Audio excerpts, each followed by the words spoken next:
Magagandang pangungusap ang naroon sa isipan habang aking ginahabi ang awit sa haripahal.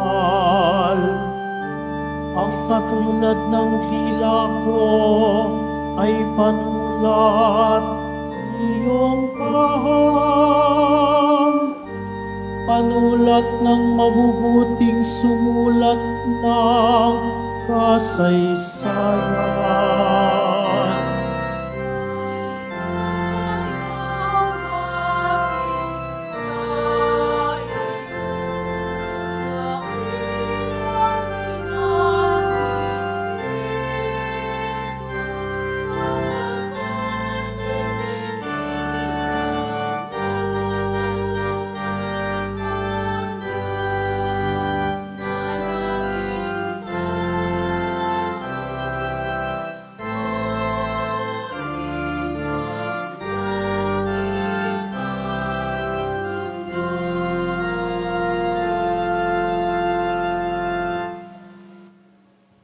Sa ngalan ng Ama at ng Anak at ng Espiritu Santo, Amen. sumainyo ang Panginoon. At sumayo rin. Mga kapatid, aminin po natin ang ating mga kasalanan upang marapat tayong gumanap sa banal na pagdiriwang.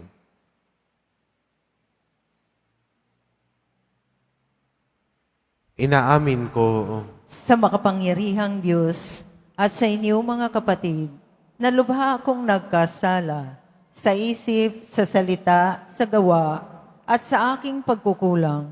Kaya isinasamo ko sa mahal na Berheng Maria, sa lahat ng mga anghel at mga banal, at sa inyo mga kapatid, na ako'y ipanalangin sa Panginoong ating Diyos. kaawaan tayo ng makapangyarihan Diyos, patawarin tayo sa ating mga kasalanan, at patnubayan tayo sa buhay na walang hanggan. Amen.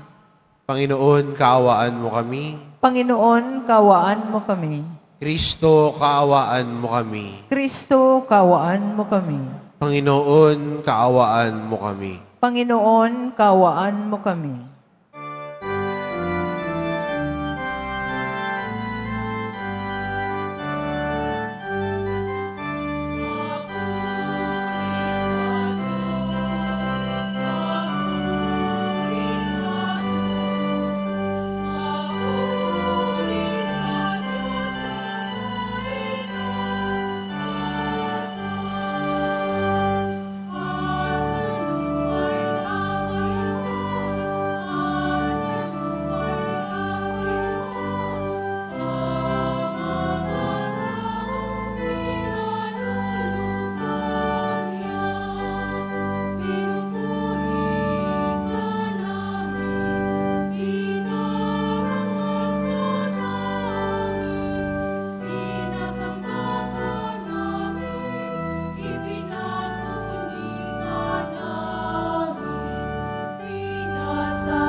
Manalangin tayo.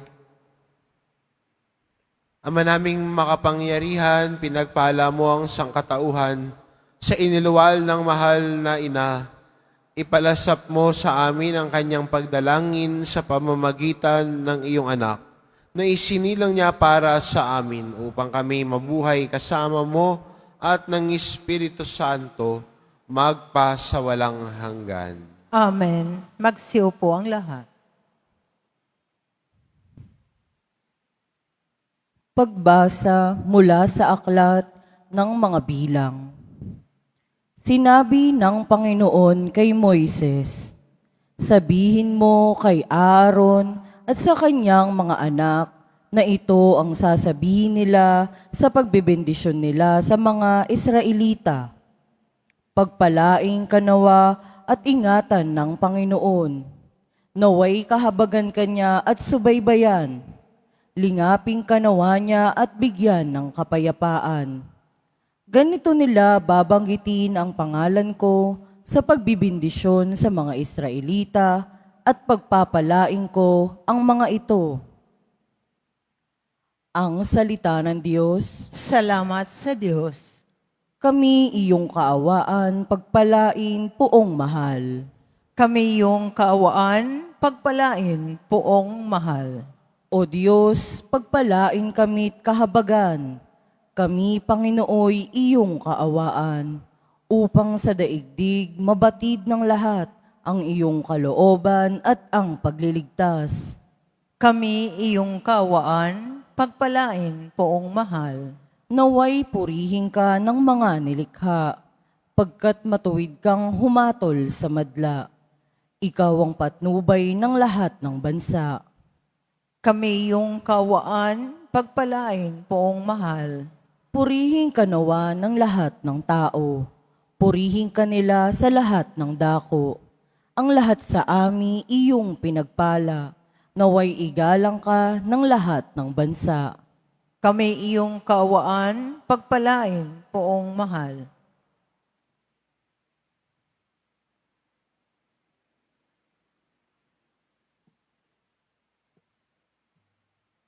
Pagbasa mula sa sulat ni Apostol San Pablo sa mga taga-Galacia.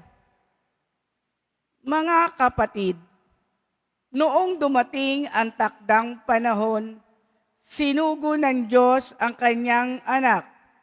Isinilang siya ng babae at namuhay sa ilalim ng kautusan upang palayain ang mga nasa ilalim ng kautusan.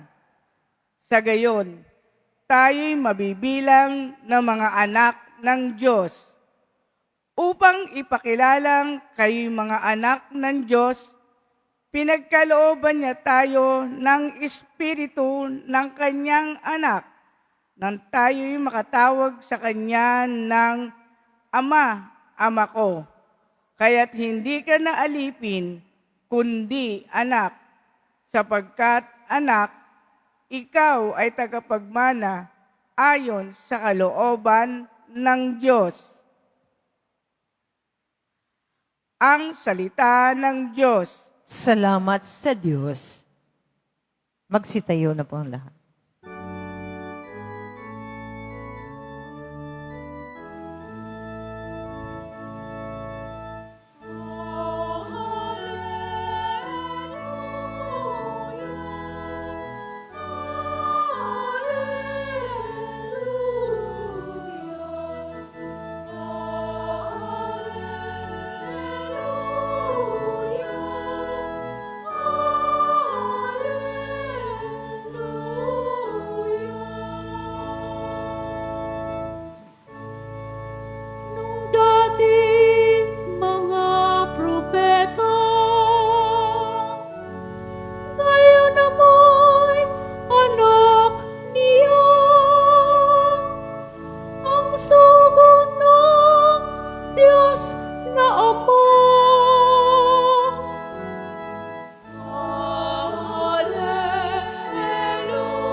Sumainyo ang Panginoon. At sumayo rin. Ang mabuting balita ng Panginoon ayon kay San Lucas. Papuri sa iyo, Panginoon.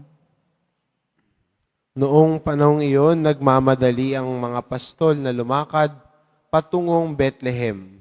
At nakita nila sina Maria at Jose at ang sanggol na nakahiga sa sabsaban. Kaya't isinaysay nila ang mga sinabi ng anghel tungkol sa sanggol na ito. At nagtaka ang lahat ng nakarinig sa sinabi ng mga pastol. Natanim sa isip ni Maria ang mga bagay na ito at kanyang pinagbulay-bulay. Umalis ang mga apostol na nagpupuri sa Diyos at nagpapahayag ng kanyang kadakilaan. Dahil sa lahat ng narinig nila at nakita nila, ayon sa ibinalita sa kanila ng anghel. Pagdating ng 8 araw ay tinuli ang bata at pinangalan ng Jesus. Ang pangalang ibinigay ng anghel bago pa siya ipaglihi. Ang mabuting balita ng Panginoon. Pinupuri ka namin, Panginoong Hesukristo. Magsiupo ang lahat. Happy New Year po sa inyong lahat. Batiin mo ang katabi mo, Happy New Year.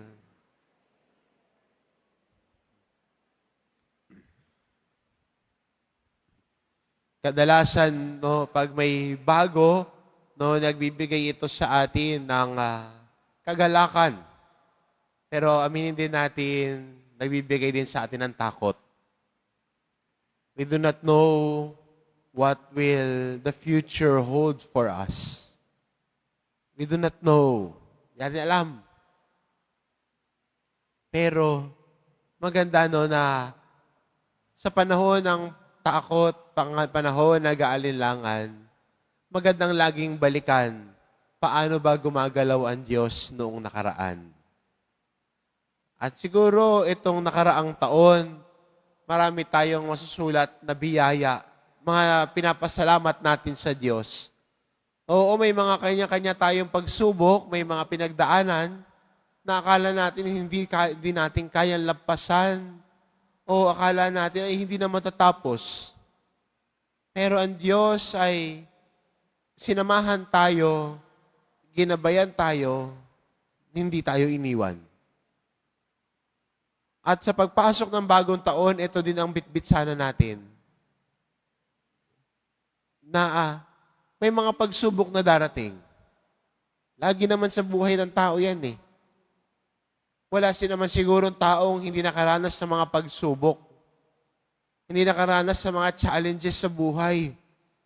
Kasi kung titignan din naman natin, yung mga challenges na dumarating sa buhay natin, ay nariyan para palaguin tayo bilang isang tao. We grow from the challenges that we experience. We become better persons. We become better than yesterday because of the challenges that we experience. Kaya si Lord hindi niya pinapangako sa atin ng challenge-free life. Na baka dinadasal natin, Lord, sana wala na ako maranasang challenges itong 2025. Sorry, that's not gonna happen. Huwag niyong takbuhan yung mga challenges sa buhay. Kasi yan ang huhubog sa atin para maging mas mabuti at lumago tayo bilang isang tao. Para mo na rin sinasabi, pag ayaw mo ng challenges, ayaw mo nang lumago. Ayaw mo na mag-grow. Pero ang Diyos, nais siyang lumago tayo. Nais siyang lumago tayo bilang tao. Bilang isang Kristiyano. Kaya, ang pangako ng Diyos sa atin, na sa kabila ng mga hamon at mga pagsubok sa buhay, ang pangako ng Diyos sa atin, sasamahan kita. At hindi ba ito rin yung pangako niya na makita natin sa Ebanghelyo ni San Mateo? Pangako ng Diyos, I am with you always until the end of age. Kaya ang pangako ng Diyos, sasamahan kita. Sa kabila ng mga pagsubok, sa iyong mga tagumpay, sa mga papuri mo sa Diyos, at mga panahon na nangangailangan ng kanyang tulong at awa, ang sabi ni Lord lagi sa atin, sasamahan kita. At ang pagsama ng Diyos sa buhay natin, nagbibigay ng pag-asa sa atin. Kaya sa taong ito, tayo lumalakbay sa dakilang hubileyo ng awa, ng hubileyo ng pag-asa. At sana matagpuan natin ang pag-asa, lalo na sa mundo ngayon na tila'y ang pag-asa ay nawawala. Sa katunayan nga ho, may survey po na lumabas na 90% daw ng mga Pilipino ay tumitingin sa bagong taon na may pag-asa. Father, 90, mataas, no? Pero kung titignan din natin, 96 ho last year. May mga tao na nawawalan na siguro ng pag-asa. May mga tao na nawawalan na siguro, may maganda pa bang mangyayari? Yung 6% na yun. Yung 10% na yun eh. Nagtatanong, may maganda pa bang mangyayari? May pag-asa pa ba? At ang paalala sa atin lagi ng pananampalataya natin na ang pag-asa ay hindi matatagpuan sa iba't ibang bagay. Ang pag-asa ay matatagpuan natin kay Jesus. Kaya sabi ni San Pablo, Christ is our hope. Kung sa iba natin ilalagay yung pag-asa natin, madidisappoint tayo. Pero kung sa Diyos natin ilalagay ang pag-asa natin, hope from God does not disappoint. Kaya maganda rin para sa atin bilang Kristiyano na ilagay sa Diyos at ilapag sa Diyos ang pag-asa natin. Sa paglalakbay natin sa bagong taon na ito, tumingin ng may pag-asa sa kinabukasan at ilapag ang pag-asa sa paanan ni Jesus na kasama natin. Pero sa paglalakbay natin, kasama din naman natin ang mahal na inang Maria na siyang pinagdiriwang natin ng kapistahan ngayon. Si Maria ang ina ng Diyos. Siya ang ina na kasama natin, kalakbay natin, kumakalinga sa atin, itinuturo tayo palapit kay Jesus. Kaya nga sabi ng mahal na Birheng Maria kay San Juan Diego, huwag kang matakot. Hindi ba ako ang iyong ina? At ito din ang paalala niya sa atin. Oo, hindi natin alam kung anong mangyayari. May mga tanong siguro. May mga challenges na darating sa buhay natin. Pero sinasabi din sa atin ng mahal na Birheng Maria, huwag kang matakot. Hindi ba ako ang iyong ina? Narito rin ako kasama mo. Nang bawat pagsubok ay mapagtatagumpayan natin. Ang bawat mga hamon na ating haharapin ay kayang lampasan dahil kasama natin ang Diyos at higit sa lahat, lalago tayo bilang isang Kristiyano. Kaya ho, sa pagdiriwang natin ng misang ito, puno ng pag-asa, puno ng pagtiwala at pananampalataya, humaharap tayo sa Diyos at sinasabi, salamat Panginoon, basbasan mo kami Panginoon, samahan mo kami Panginoon. Amen.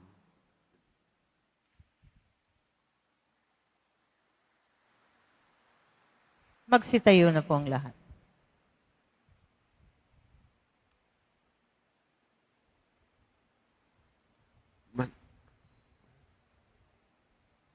Sumasampalataya ako Sa Diyos, samang makapangyarihan sa lahat, na may gawa ng langit at lupa, Sumasampalataya ako kay Jesucristo, iisang anak ng Diyos, Panginoon nating lahat.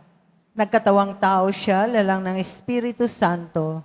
Ipinanganak ni Santa Maria ang Birhen. Pinagpakasakit ni Poncio Pilato, ipinako sa krus, namatay, inilibing. Nanaog sa kinaroroonan ng mga yumao. Nang may 3 araw na buhay na maguli, umakyat sa langit, naluluklok sa kanan ng Diyos sa makapangyarihan sa lahat. Doon nagmumulang paririto at huhukom sa nangabubuhay at nangamatay na tao. Sumasampalataya naman ako sa Diyos Espiritu Santo, sa banal na simbahang katolika, sa kasamahan ng mga banal, sa kapatawaran ng mga kasalanan, sa pagkabuhay na muli ng nangamatay na tao, at sa buhay na walang hanggan. Amen. Mga minamahal ko mga kapatid, ngayong araw ay itinakda ng Diyos bilang hudyat ng panibagong simula tungo sa kasaganaan at kapayapaan. Itaas natin sa Kanya ang ating mga kahilingan at taimtim na manalangin. Ng ating itugon, Ama ng kapayapaan, dinggin mo kami. Ama ng kapayapaan, dinggin mo kami. Magsilbing gabay nawa ang simbahan tungo sa liwanag at kapayapaan ng tagapagligtas naming si Jesucristo at sa tulong din ng panalangin ng Mahal na Birheng Maria. Manalangin tayo. Ama ng kapayapaan, dinggin mo kami. Maitaguyod nawa ng mga naninilbihan sa ating pamahalaan ang kanilang magagandang adhikain na may paggalang at pangangalaga sa mga karapatang pantao. Manalangin tayo. Ama ng kapayapaan, dinggin mo kami. Maghari nawa ang kapayapaan at ang pag-asang hatid ng ating tagapagligtas sa bawat tahanan at pamayanan, lalong-lalo na ngayon taon ng Jubileo. Manalangin tayo. Ama ng kapayapaan, dinggin mo kami. Maging instrumento nawa ng kapayapaan ang bawat isa upang tuluyang manaig ang pag-ibig, lalong-lalo na sa mga bansang nasa gitna ng digmaan at kagalakang hatid ng ating tagapagligtas. Manalangin tayo. Ama ng kapayapaan, dinggin mo kami. Tuluyan nawang mamayapa ang mga kapatid nating yumao na. Masilaya nawa nila ang liwanag at mukha ng Diyos. Manalangin tayo. Ama ng kapayapaan, dinggin mo kami. Sa ilang sandali ng katahimikan, ating ipanalangin ang iba pang mga pangangailangan ng ating pamayanan, pati na rin ang ating pansariling kahilingan.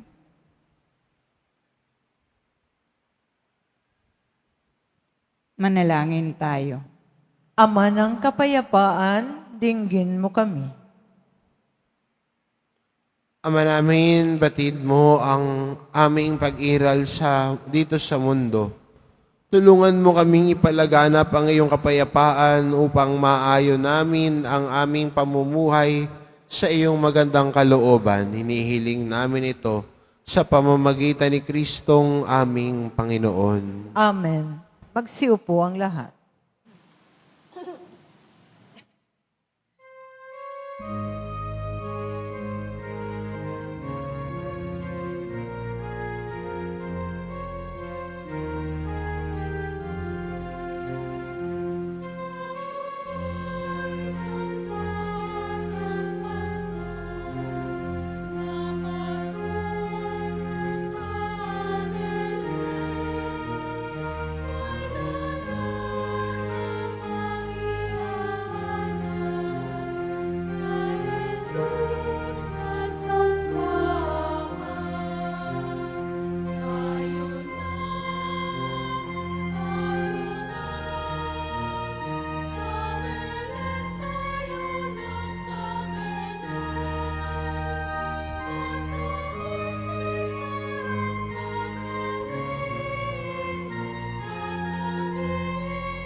Magsitayo na po ang lahat.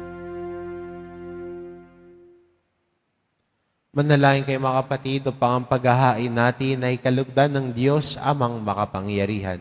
Tanggapin nawa ng Panginoon itong paghahain sa iyong mga kamay sa kapurihan niya at karangalan sa ating kapakinabangan at sa buong sambayanan niyang banal. Ama naming lumikas sa iyo, nagmumula at nagkakaroon ng kaganapan ang tanan. Sa dakilang kapistahang ito ni Maria na ina ng anak mong Diyos na totoo, maipagdiwang nawa naming ang pasimula ng bagong taon at paratingin mo kami sa kaganapang ito sa pamamagitan ni Hesukristo kasama ng Espiritu Santo, magpa sa walang hanggan. Amen. Sumainyo ang Panginoon. At sumayo rin. Itaas sa Diyos ang inyong puso at diwa. Itinaas na namin sa Panginoon. Pasalamatan natin ang Panginoong ating Diyos. Marapat na siya ay pasalamatan. Ama naming makapangyarihan, tunay ngang marapat na ikaw ay aming pasalamatan ngayong dakilang kapistahan ni Maria, ina ng Diyos. Bukod mong pinagpala sa babaeng lahat, ang mahal na birheng totoong mapalad, na iyong piniling maging ina ng iyong anak. Isinugo mo siya bilang aming Mesiyas sa kapangyarihan ng Espiritong Banal. Ang Birheng Maria ay naging inang tunay ng iyong anak na kanyang isinilang bilang liwanag nitong sanlibutan. Kaya kaisa ng mga anghel na nagsisiawit ng papuri sa iyo, nang walang humpay sa kalangitan, kami nagbubunyi sa iyong kadakilaan.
Magsiluhod po ang lahat. Ama naming banal, ikaw ang bukal ng tanang kabanalan, kaya't sa pamamagitan ng iyong Espiritu gawin mong banal ang kaloob na ito, upang para sa amin maging katawan at dugo ng aming Panginoong Hesukristo. Bago niya pinagtiisang kusang loob na maging handog, hinawakan niya ang tinapay. Pinasalamatan kanya. Pinagati-hati niya iyon, iniabot sa kanyang mga alagad at sinabi, "Tanggapin ninyong lahat ito at kanin. Ito ang aking katawan na iahandog para sa inyo."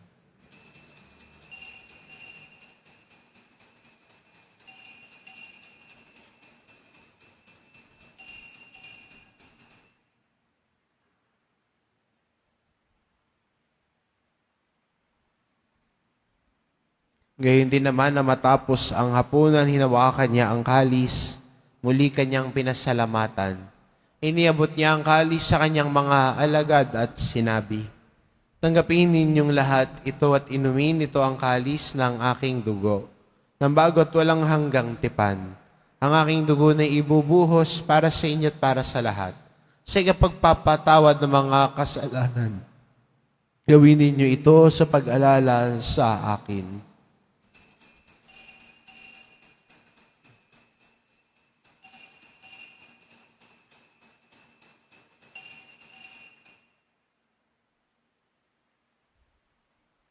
Magsitayo na po ang lahat. Pagbunyi natin ang misteryo ng pananampalataya.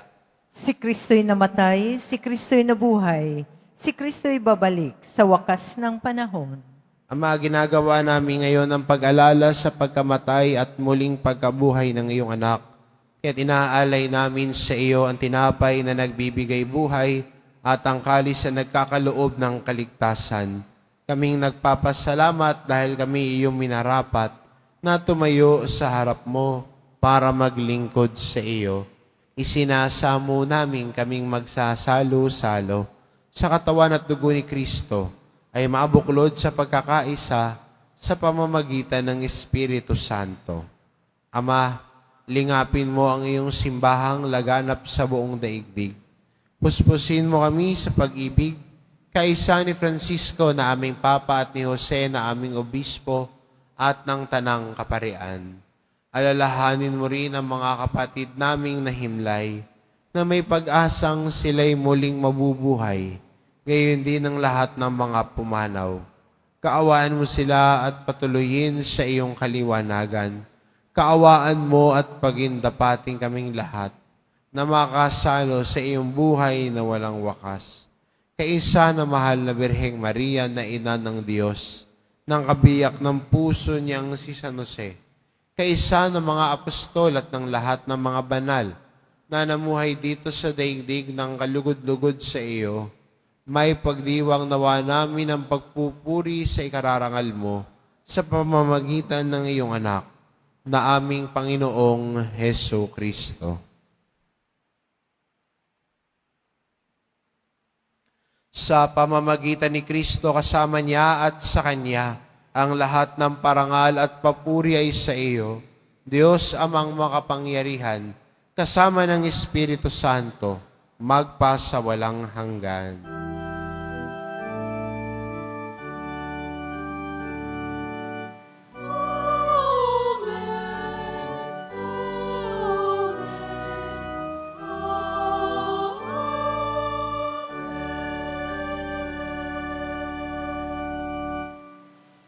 Sa tagubilin ng mga nakagagaling na utos at turo ni Jesus na Panginoon natin at Diyos, ipahayag po natin ng lakas loob. Ama namin, sumasalangit ka, sambahin ang ngalan mo, mapasa amin ang kaharian mo, sundin ang loob mo dito sa lupa para nang sa langit.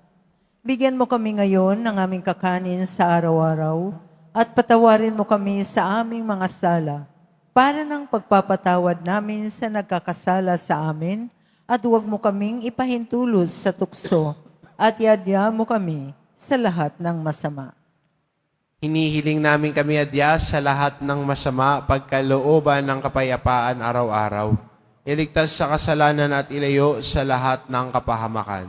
Samantalang aming pinananabikan ng dakilang araw ng pagpapahayag ng tagapagligtas naming si Heso Kristo. Sapagkat iyo ang kaharian at ang kapangyarihan at ang kapurihan magpakailanman. Amen. Panginoong Kristo, sinabi mo sa iyong mga apostol, kapayapaan ang iniiwan ko sa inyo, ang aking kapayapaan ang ibinibigay ko sa inyo. Tungayan mo ang aming pananampalataya at huwag ang aming pagkakasala. Pagkalooban mo kami ng kapayapaan at pagkakaisa, ayon sa iyong kalooban kasama ng Espiritu Santo, magpasawalang hanggan. Amen. Ang kapayapaan ng Panginoon ay laging sumainyo. At sumayo rin. Magbigayan kayo ng kapayapaan sa isa't isa.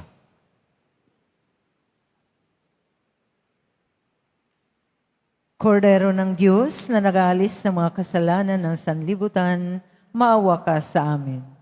Kordero ng Diyos na nag-aalis ng mga kasalanan ng sanlibutan, maawa ka sa amin. Kordero ng Diyos na nag-aalis ng mga kasalanan ng sanlibutan, ipagkaloob mo sa amin ang kapayapaan. Magsiluhod po ang lahat.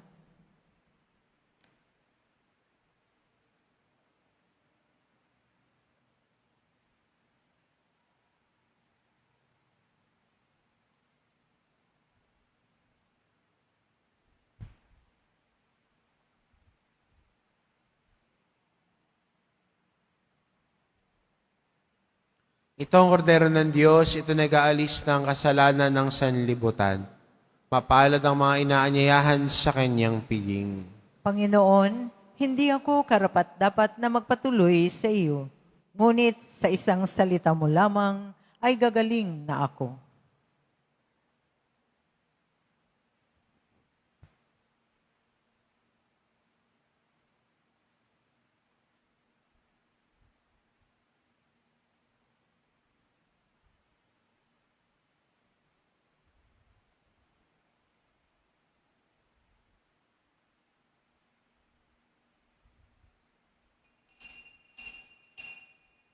Para sa lahat ng tatanggap ng banal na komunyon, sasagot po tayo ng Amen pagkasabi ng pariyo ng lay minister ng katawan ni Kristo at isubo agad sa bibig bago umalis sa harapan ng pariyo ng lay minister.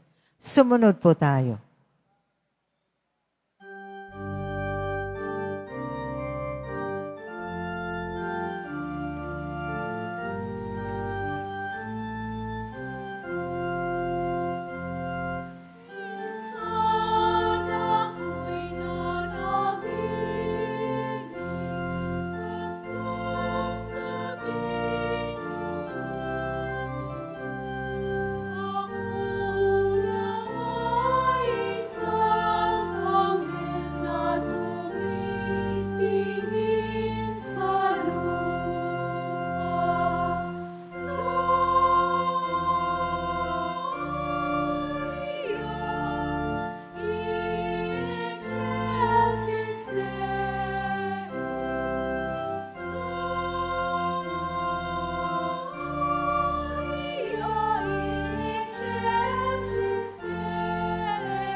Announcement.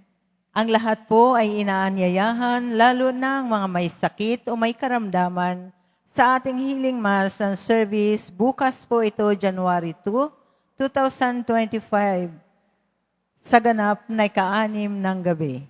Makisa po tayo.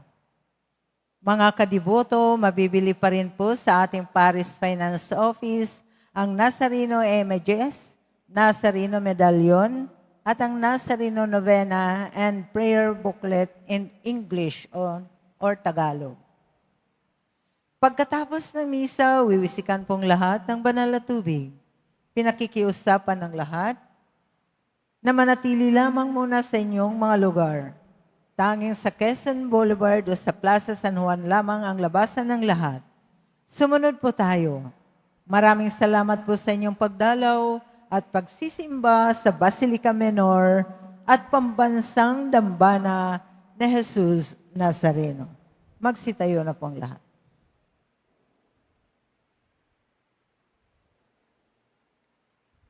Manalangin tayo. Ama naming mapagmahal, loobin mong sa pagdiriwang naming sa dakilang kapistahan ng mahal na ina ng iyong anak at ng iyong sambayanan, kaming nagsalo-salo sa piging na banal ay makapakinabang nawa sa iyong buhay sa pamamagitan ni Hesukristo kasama ng Espiritu Santo magpa sa walang hanggan. Amen. Sumainyo ang Panginoon. At sumayo rin. Iyo ko ang inyong ulo para sa pagbabasbas. Pagpalain nawa kayo ng Diyos na sa pagsilang ng anak niya mula sa mahal na birhen ay maghatid sa daigdig ng katubusang walang hanggan. Amen. Pasiglahin nawa kayo sa malasakit ng mahal na birhen na siyang nagbibigay sa inyo ng tagapaghatid ng buhay na walang hanggan. Amen.